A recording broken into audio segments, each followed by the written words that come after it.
আজকে ফিলিস্তিনিকে নিধন করার জন্য চক্রান্ত হচ্ছে কিংবা করছে, এটা আমরা ভাবতে পারি এক কথায়।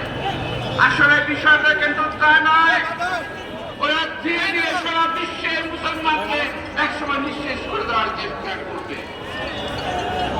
মুসলিম বিশ্বের যে সকল মোড়ল দেশ নিজেদের রাজত্ব বাঁচানোর জন্য, নিজেরা বেঁচে থাকার জন্য আজকে নেতৃত্ব দিচ্ছে না, তাদের প্রতি আল্লাহর অভিশাপ নেমে পড়বে।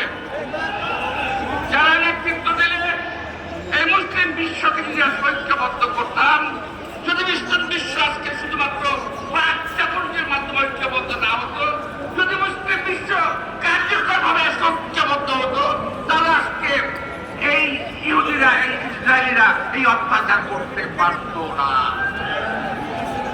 সারা বিশ্বের মুসলিমরা আজকে আমরা খণ্ড বিখণ্ড হয়ে গেছি।